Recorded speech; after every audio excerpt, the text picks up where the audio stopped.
It's really shocked situation that we are living now in. I believe that we have heard and we have lived so hard time in different, decades, but such inhuman practices which carried out against, women from ISIS, I think it is the most grievous. What's the difference, in your opinion, between the women's situation in Iraq before and after 2003?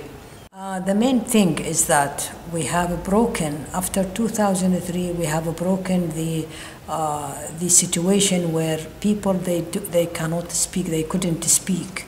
In 2003, a new phenomena of free thinking for Iraqi women and for Iraqi people in general. During Saddam times, during the dictatorship, people even were prevented from thinking and from dreaming.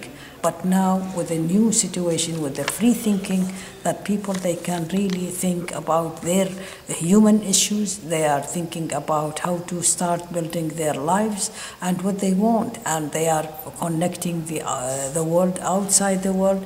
I can feel that they have engaged in many activities, though that the situation is not stable, and that we miss the security, and still we are living in a conflict situation. But anyhow, I think that the beginning of the development is that the human being is being, giving the freedom of thinking. How can you explain the choice of lots of women, even from Western countries, to join ISIS? A number of these young women, they came from the Oriental Islamist origins, their families are from the Islamist origins, and a number of them, they feel that with their moral empty, they suffer from the moral empty in their environment, or they suffer from the discriminations inside their environment, and it pushed them to join a very excited movement with their propaganda, with their communications in email and in social media. These women or these young people, when they will stay there for a long time, they will feel regretting about their joining the ISIS. And that's what happens. That's now a number of them, they want to come out, and they came, some of them, outside, and they regret about that they're joining this. So I believe that's because they find that it is really not what they believe on. The important things, that it is a lesson for the Western governments to think how they have to really integrate these young people into society in a very, positive way, not in the negative way.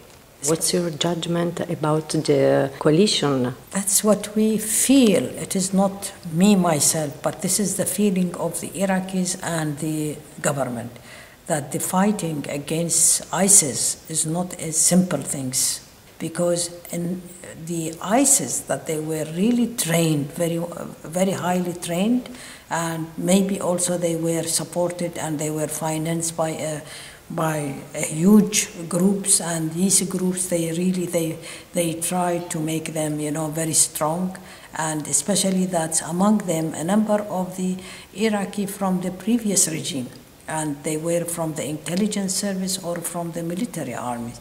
So that we need, because due to our army situation, our army is still under building, still is not really a strong army can fight against ISIS. It's true, and we think we need all international support in fighting against ISIS, not only in military, because it's not only a question of military operation, it's a question also of how we can really fighting against the terrorist ideas, the terrorist ideology, and the fundamentalist ideology which is spreading not only in Iraq but all over Arab countries now.